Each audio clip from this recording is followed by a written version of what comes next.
Sun's just going down over that. Perfect. Yeah. Just what we needed. All right. I think we're ready to start. Good.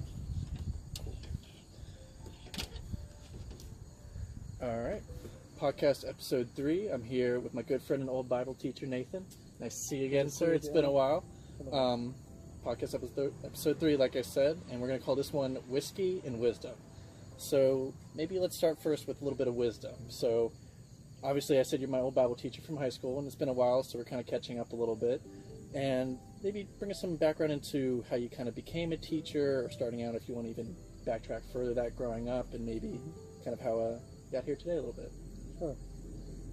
I guess the last thing I ever thought about when I was younger, that I'd ever be a teacher. Mm-hmm. School is not, I did not enjoy formal education. Yeah. I just persevered through it as quickly as I could to get out, and I say I didn't do very well as a younger man in that. I didn't enjoy it. It wasn't something I was interested in, so because of that, I didn't invest in it. Mm-hmm. Let's see, why did I go this direction? I grew up a blue-collar family. We were mechanics. That's what my grandfather did, my uncle did, my dad did, it's what I did. And I was never really planning on going to college. I was just going to do that kind of thing. And when I was younger, man, I kind of wandered in my ways, did what I felt like, mm-hmm. and because of that, I had, how would I put it? Kind of off the beaten path kind of Sure. lifestyle, you know? Yeah, but a lot of people go down that path, but it wasn't a positive path for me. I was 17 when my son was born. I was 18 when my daughter was born. Mm-hmm. My girlfriend at the time, my wife now, we had children while we were still in high school. I went half the day to school, and then I worked for my father's mechanic. But getting arrested in math class for dealing and things of that nature, you kind of, which it wasn't really, but nonetheless. So I was not living a healthy lifestyle. Eventually I realized that at 19 years old, I had 2 kids, a girlfriend, and I wasn't healthy in the way I was living, and so she took off, and in the process, I had something fascinating happen to me. A guy named LeMay, who was from Fiji, he called me up one day. I was sitting on my porch. My girlfriend took our 2 kids, and she had left, and I was thinking how here I am paying child support at 19 years old, and I was trying to look for something. So I went and I got a book from this guy named Plato. I was reading this thing called The Republic, sitting out on my porch going, I just need wisdom. Yeah. And so not what most 19-year-olds are doing when they're in a tough spot, is going to find a book to help you out with your problems. Yeah. Well, I don't know why I went there. It's kind of funny. That's interesting. Yeah. So I was sitting on the porch. I worked as a mechanic throughout the day, came home, and I was trying to get my life together, so I was looking for wisdom. The phone rings, and LeMay, this guy, says, hey, you got to come to this meeting, such and such. And as he was talking about what was at the meeting, one of the things he said was, he goes, it has wisdom. I was like, that's something I'm looking for. So I went to the meeting, and at the meeting what it was actually a Bible study. And what happened at the Bible study was strange, because it was everything that I was told when I was a young kid. All of a sudden came flooding back to me going, oh yeah, there's all that stuff that I'd heard about. And so in the process of that, I started getting together with him and changing my lifestyle, doing things, and my girlfriend, wife now, saw me changing my lifestyle and what have you. And, but come to find out, that group was fairly cultish, and they did some interesting things. It's actually International Church of Christ. I think they are a cult. Can you maybe pull that out a little bit more, exactly what that entails? Yeah, so they had sort of a pyramid scheme of sorts, where you can, to be part of it, you confess your sins to the guy above you, you confess to the next guy, and so all your stuff goes up the chain, I suspect, or something. And they would call you every day to make sure that you're out proselytizing. And if you didn't, they go, hey, there's a gas station down the road, it's still open, why don't you get up and get out ambitious, there? Yeah, for a little group. Yeah, well, it was kind of crazy. But one of the things that happened in the process was, I was thinking, I don't know if what you're saying actually matches that text you keep saying. So I started going, that's not what the Bible actually says when you keep telling me it says. And so what it did was it drove me to go, what does this book actually mean? What's it saying? And I'd go and I'd talk to all kinds of different people. I remember Father Creedon, this Catholic priest, I went to University of Rhode Island, he was there. I asked him, hey, what do you think this text means? And we were going through stuff. And he says, boy, you can make that old book say anything you want it to.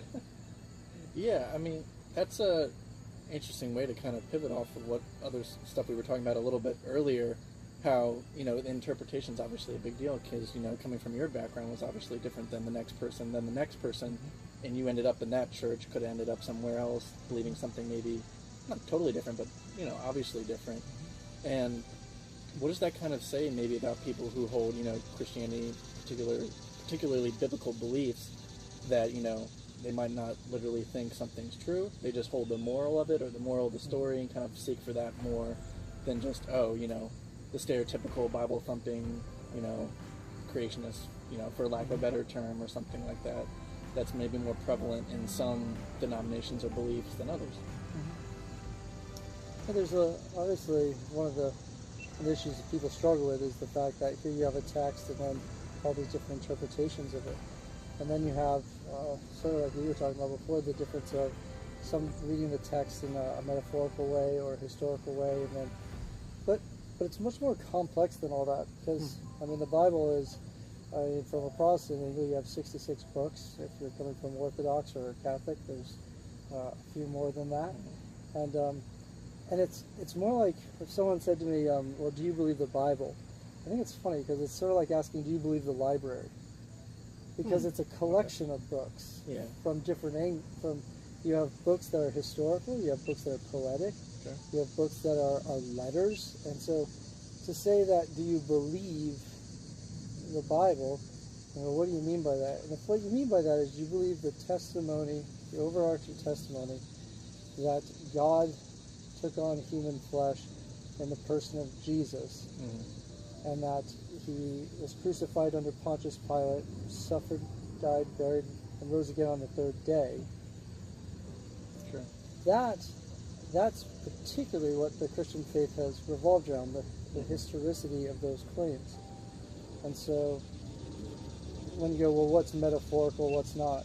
Well, we'd have to be in a particular text to talk about it. So a hermeneutic, right, a way of interpreting things, interpreting text is, you don't go to a book like Song of Solomon and expect it to be historical with a woman with a neck like the Tower of Lebanon or something like that. Yeah. It's interesting, I guess, that you phrase it that way too, because that makes me think it's more of a grand narrative that spans across all these, different kinds of types of reading books, like you said, more of a library of texts, rather than just, I mean, for you, obviously, growing up, I mean, the utility of what you were doing, trying to get out of a certain situation, obviously, then it became obviously more to you that, a certain literal passage or something like that wasn't going to make it, break it for you. It was kind of like the overarching themes of it that you kind of held on to and were able to make something more out of that. Would you agree? Yeah, to a certain extent. I guess, I didn't know at that time. I was trying to figure out what the text meant. So I actually, trying to look for wisdom, I naturally gravitated to books like Proverbs, and it's aphorisms, stuff you can kind of pick up right away. Yeah, quick little sayings about how to live, general truths, and then, but that's an interesting place too, because sometimes you come to these general truths with like Proverbs, and people will claim them as promises, and that gets dangerous when you start changing the genre of a text and start applying it that way. But so yeah, I would say that I came out slightly different, but I don't think in any of the different readings of the text did I ever go, well, I think the text seems to be indicating that Jesus is a metaphorical figure that never lived, and that he really didn't die, and he really didn't rise again. I think all that seems to be portrayed as if it was historical, and I believed it to be so. Yeah, it's kind of like the foundation underneath which everything else on top of that is built, and without it, then obviously it wouldn't have maybe the same effect to it, especially for those who believe it and hold it true. Yeah, I think Jesus is the linchpin of it all. Like to read the entire text, even the ancient text prior to what's called the Old Testament or the Tanakh, is all still read in light of the reality of the historicity of Jesus. Yeah. But then obviously you could maybe look at like the Jewish faith for instance, who doesn't believe Jesus was the Messiah and stuff like that, and maybe they see that as more of a reading into the old situations and promises, and for some of them too.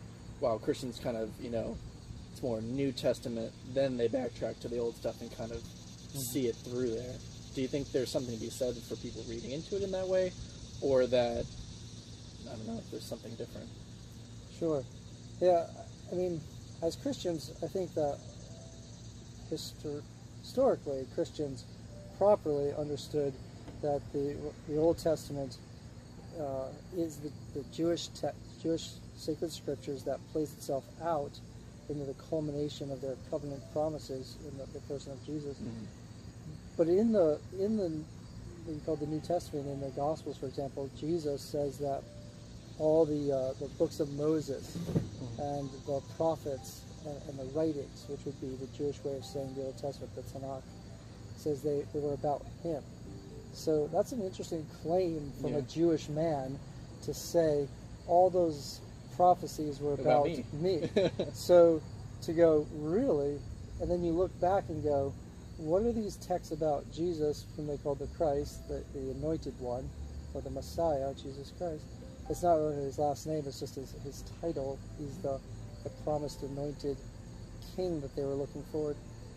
Claims that all those texts were about him. So from a Christian perspective, you do take Jesus at his word and go, okay, well, let's try it. What's it like to read the text in light of this man we believe to be God incarnate? And how does it make sense to the text? So obviously a Jewish person, according to Paul, it's a stumbling block to say that God, the high and lifted up one, became lowly and took on human flesh. And so they would say, no, the Messiah is not also Yahweh. Yeah, he's God. I mean, I've heard it more for that kind of sphere. It's more like a political figure or something that's going to kind of unite more of the nation of Israel rather than branching it out and kind of, going out into all the world and, saving everybody or converting everybody in that way. And certainly, I mean, the Christian faith in light of Jesus as Lord, and that's the phrase they use, or we use, that he is both Lord and Savior. That's a very political term. Yeah. And so it's still claiming that he is the king along with the Messiah, but maybe not in the same sense the way the Jewish community was understanding it. But I don't think Christianity replaces Judaism. I think it flows out from it and develops it. And so it's the church is Jew and Gentile alike connected in the person of Jesus by faith, the Spirit. Yeah, too, with what we were saying about the political nature of that, like, the King of Kings, Lord of Lords, how maybe if we go back and look at the historical element of that too, like they were under, captivity from Rome and stuff like that too, so everybody was thinking, Messiah is just going to overthrow them in that situation, get us out on the Romans, and then maybe we'll go on and, become the great nation we were after that too. Because a lot of people after, Jesus died, buried, resurrected, that would say, when he's coming back, he's going to come back and save us from that. Kind of the apostles were waiting and it was like, oh, he's going to come soon. It's going to be, we're going to see it in our lifetime kind of situation. And how that that kind of plays into, I think, the context of it as well, too, because people obviously don't read about, they're not thinking about that when they're reading the text now. They're like, oh, how does it apply to my life and situations like that? Yeah, right. And so oftentimes, actually I don't know if you recall this, but it might have been around the same time you were in school, but oftentimes I'll do with my students in their classes there, I'll ask them, imagine what would happen if you took, I say just talk for a few minutes, and I want to just pull any phrase that you say. And one of the phrases I heard kids saying as they're talking was, Big Macs will kill you. Okay. I'm not sure if I remember that, but we'll roll with it. Some kids were talking, and I just said, just talk for a minute, I just want to listen. And some kid was telling another kid, Big Macs will kill you. And I said, all right. It's like, what if we took that phrase, Big Macs will kill you, and we wrote it down on a scrap of paper, and then let's say, we had it in our house, and we lived in Nairobi, and wind comes, blows it out, it gets lost in the desert. Later on, let's say 1,000 years from now, someone's going through the desert and all of a sudden they find this like scrap. It's well preserved, it's been arid, and so they go, what is this? This important. ancient language called English, and they decipher it, and then they decipher it, it says, Big Macs will kill you. What's fascinating is they would start to, once they figure out what time period this might be, they might ask certain questions like, who's Mac? Is there a small Mac that we're comparing him to? That's why he's big, and he will kill you. Who's you? Who's this thing? And it'd be really funny for someone to pull that up and go, Big Mac's going to kill me, and then look around going, who? Oh, it applies to me. What'd I do? Yeah. Right? Instead of going, and then the funny thing too is that phrase, Big Macs will kill you, I think means if you eat too much of a certain kind of a hamburger would have a detrimental effect on your life. There's that context again, Yeah. So you're going, how do you get to that meaning from those words? And so it's the rules of hermeneutics and understanding in the historical context and being able to go, this was written to a certain people. But then again, having been written to them, could it be for me? And I think that's a good distinction that can be beneficial if I realize that, well, Paul says, for example, that these things happen for our instruction. For example, but they're written for our instruction. And so you go, okay, I can learn from these ancient texts because they were for correcting and rebuking and training in righteousness. But they're not necessarily written to me originally, but they could be for me in the way in which they're applied.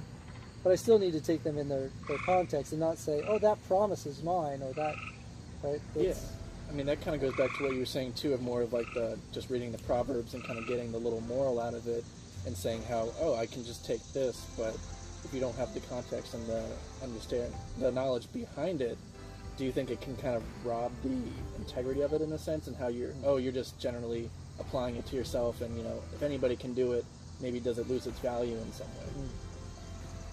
Does that make sense? Sort of. I think so, yeah. I would say that text that a promise that is particularly to a Jewish community, and it's for a certain circumstance that they might get out of being taken captive into Babylon, for example, and go back to their land and be released from exile. If you take that and say, well, that means that I went to prison, and here I'm reading the text in prison because I did something. Go, I guess I'm going to one day get out because God promised that I would. If I'm His people, then I get to go. Yeah. Well, I'm not sure that's exactly really for you in that way. Having said that, there are certain things that do seem to be overall typological. For example, the Exodus out of Egypt. You have this after the plagues that go on, and there's a ceremony where they kill the lamb and they put the blood on the doorpost, right? This we call the Passover, and then everyone goes under the blood into the house and eats the lamb. Yeah, it's very metaphorical but literal at the same time. It's like we're literally doing this, but it symbolizes something a lot greater. Yeah, and what we would call typological, and exactly that. And so, and then they leave and they go through these waters that part, and they go out into the desert, and they drink water from a rock, and they eat bread from heaven, and then they meet God on a mountain that's lit on fire.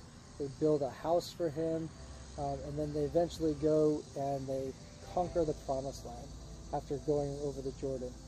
What's interesting of that is from a reading of it just broad stroke from a Christological or New Testament perspective is, so you have people who are set free out of bondage. They're in slavery by the blood of this lamb. And then they pass through these waters, which Paul calls baptism.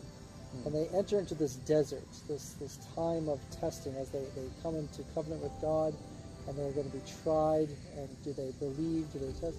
And eventually they'll have to cross Jordan, this sort of death, and enter into the promised land, which some people will talk about like heaven, or maybe we would say the resurrection of the new earth.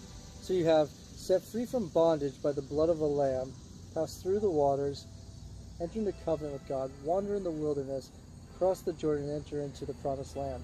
Well, that's the historical of Israel's history. Yeah. But it's also what Christians say happens to anyone who's in the bondage of sin, Yeah. in trusting into Christ the Messiah, who was the Lamb that was killed on the cross, arose again. They pass through the waters of baptism, identifying, having God's word proclaimed over them. They're tested as they're in covenant with God, and one day will die and enter the promised land. But it's really not about getting to heaven. It's about the fact of God making himself human and coming to us. So it's a larger typological reading of the text, which I think is simultaneous true. Okay.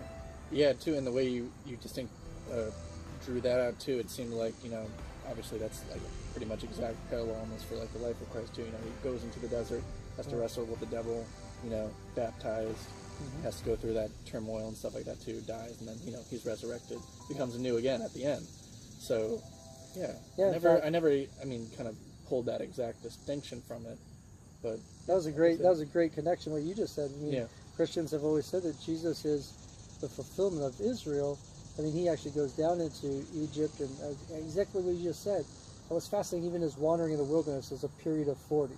Right? It's 40 days, not 40 years. Numerology kind of popping up there. Yeah, you have some of that fascinating patterns. Yeah. But what's also neat too is not only do you have the individual life of a Christian in Israel, but he's also the image of Adam as the Son of God. And so he's in Luke's Gospel, for example, one of the neat things that happens, Luke puts his genealogy of Jesus, in chapter 3 and 4, where he has Jesus in the baptism, and you have God's voice saying, "This is my beloved Son, in whom I'm well pleased." And then he goes, pause. Jesus was supposedly the son of Joseph, the son of, the son of, the son of, the son of. And then he goes all the way down, he goes, the son of Adam, the son of God. And he goes, unpause. And then Jesus went into the wilderness, and it said that Satan, the devil, tempts him and says, if you are the Son of God, then say to these rocks, right? So did God really say, he says to this second Adam, and then he says to him, why don't you eat this thing?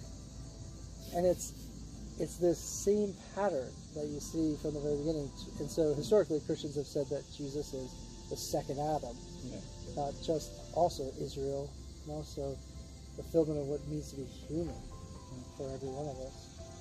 Yeah. It's just, cool stuff. It's definitely, if you're looking at it that way, it's more, it's better than just reading a Bible verse and be like, oh, okay, yeah, there you go. There's a lot more, obviously, to it.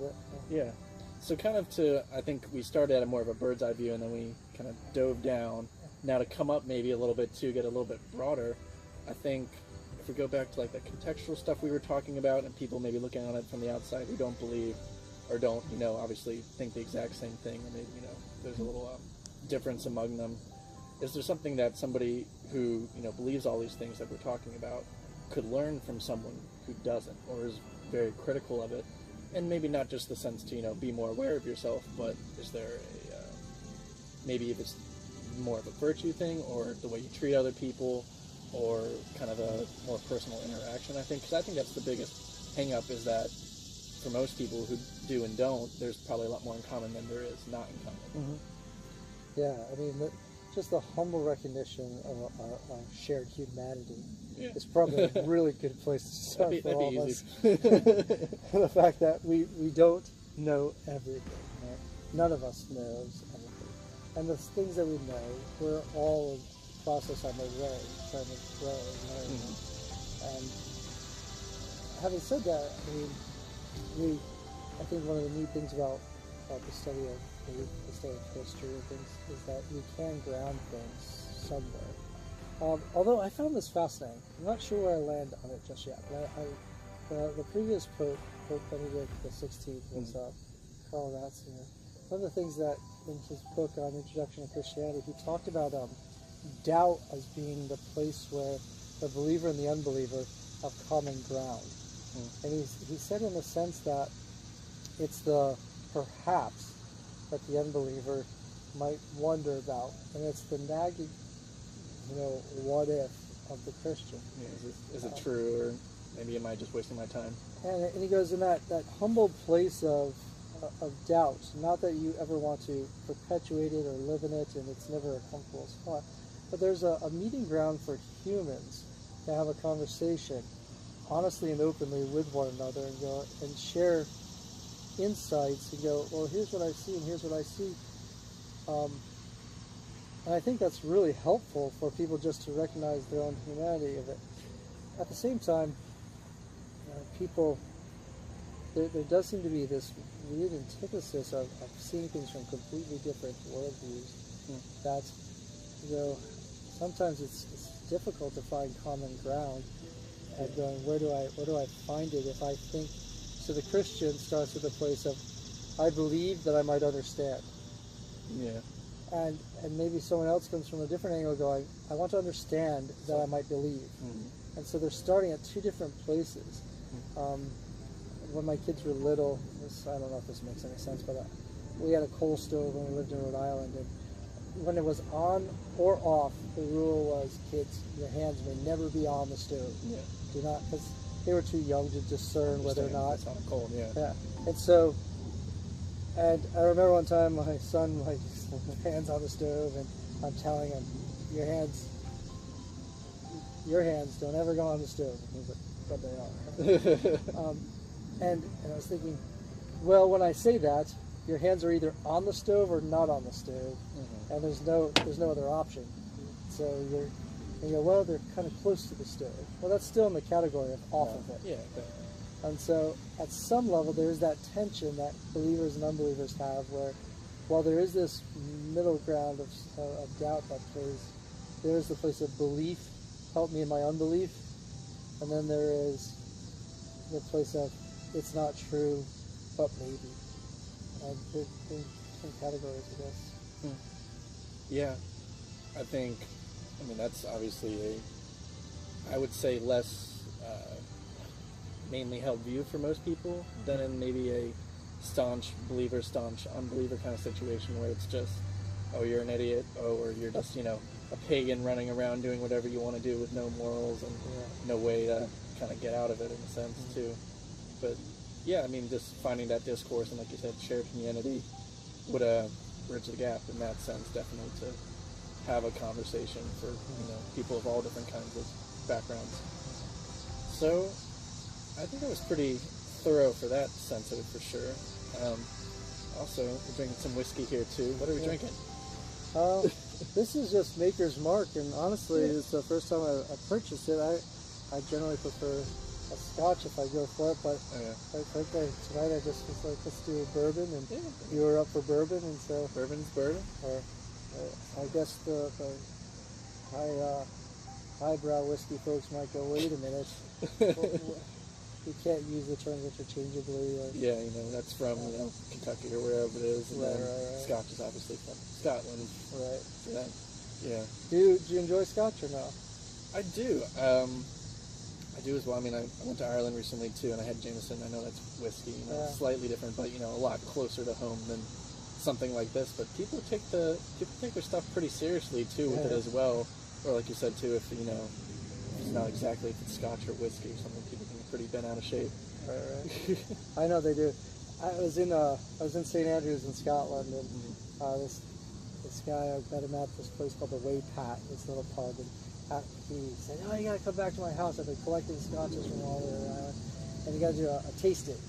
And it was kind of great because I learned that night what I don't like. I learned that night what I do. But it was sort of like this would be terrible, I guess, to make an analogy. But I learned one time too what a complex wine is when someone shared with me one that wasn't. It tasted like alcoholic grape juice. And all right, now I know what that word complex means, because this is not it. Likewise, when I was in Scotland, one of the things I learned is very much what a peaty tasting one tastes like, opposed to like a Highlander, like Islay or Elay. Yeah. So like Lafroig is a good default for me. There you go. Do you like that? I'm not sure if I've ever had that too. Oh man, we gotta grab it. Okay, for sure. But also too, I for people, like you said, more highbrow in wine or whiskey or something like that, I can't remember if I read a study or like a survey or something like that where they had all these so-called experts come in, and then they blind taste test them, and half the time, they say, oh, this is aroma of hickory or whatever like that too, and then it's all just like they're just placeboing themselves, and they have like it's like the complete opposite, or if it's like a Pinot Noir, it's a Pinot Grigio and stuff, and like if they change the color or something like that, like nobody can tell the difference too, which I think is pretty funny, especially if you're, I guess, more used to the cheaper stuff. You're just like, oh, I'll go with that because these people don't know what they're talking about. Yeah, I think some of that might be true. They say that particularly with wines, right, stay in the $10 range because 10 to 20, like you go over it, you probably don't understand the difference, and go under it. Unless you really like something. But in a lot of things, right, you generally can tell the next morning how good the stuff was, whether or not your head's hurting. If it was a fairly decent product, it's not going to kill you the same way. I guess so, yeah. I mean, you'll never, there are some things, like different kinds of whiskey, like if I've got an Irish whiskey in there, if we grab that one and we compare it to this afterwards, we should do this. It's definitely a different flavor, different texture. You'll have different nose on it, and then you go take that Irish whiskey and put it up against like a Lafroig or an Ardbeg and stuff, and those are a whole different ballgame. Yeah. But those are extremes, I guess.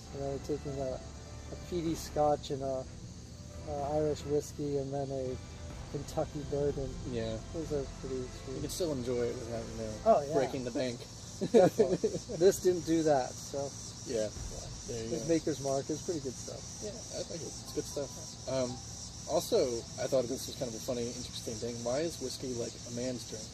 Why is it, something that you have, at the bar with your buddies, or if you're in a nice gentleman's club or whatever like that? Well, not that kind of gentleman's club, but you know what I mean. Nice or by a fire or whatever. That's interesting. I wonder if that's particularly our culture right now, and maybe the age group that we're in or something. I think in the same age group. I don't think we should do that. But few decades off. Think about the time we went out to that thing in Annapolis, the ghost tour. Yeah. At the last place we stopped at, or no, second to last place we stopped at, there's I was pacing myself. I had beers. We got this place. It was a longer night. Yeah, and this lady next to me, she got a Lafroig. And I was like, oh man, I really wish I got that. So, and she was saying how her boyfriend at the time, he doesn't care for Scotch and stuff like that. So, I don't know if she's an outlier or but I suspect it's not always that case. It also could be this. It could be a machoism of some guys who like, I can handle this. Even though when they're like, it tastes terrible, but I'm going to just do it anyway. Yeah. And that's a terrible place to be, right? If you're trying to do it for that reason. Kind of preserve your pride for some random reason, I guess. Yeah, I saw this article one time about, I'm switching gears slightly, about smoking, and the guy was making the connection to the Platonic idea of an appetitive man, a man doing things out of his desires and his hungers, and a man doing things out of protecting the city, and a man doing things out of wisdom. And he says, cigarettes are very much for the appetitive, the man who's doing things out of his appetites. And cigarettes are connected to food and sex, and they're your appetites. And, and it's usually just for you. It's a quick fix. It's not. He goes, but cigars are more like, they're not really for other people. They're usually for the guy who's trying to draw attention to himself. He's trying to put out his chest. Yeah. He's the man who is... he's the protector, and so you see it in the military, you see it in politics, you see it, and it's this glamorized. Yeah, and he goes, people around him don't go, wow, that's really great. They feel attracted to it, but it's this big, huge phallic sticking out of his mouth that he's trying to make himself, more macho. This article that was mocking this stuff, and the reason why, because the article is going, but the pipe. The pipe is both masculine and feminine. It has the bowl, but it also has the stem. And it's a blessing to the person who's smoking it, as well as the people around him. Not too bad, yeah. And so he goes, pipes are more for the wise one, for the person who is trying to bless his neighbors and the people around him. He's not simply feeding his own appetites. Anyhow, I thought it was a fascinating thing of taking Plato's ideas or Greek thought and applying it to And so I wonder if something could be said like that, if someone could make that connection with whiskey. A bourbon versus a Scotch versus an Irish whiskey. Yeah, or beer and wine and like all the different things. I wonder if someone could make those connections. That'd be actually a pretty cool way to draw it. Like, which category do you fall into, and like how do you move up the hierarchy there? Most people would probably use it to judge others. So that's true. It would just be like, oh, I'm in this club, you're in that club. Yeah, that would be helpful.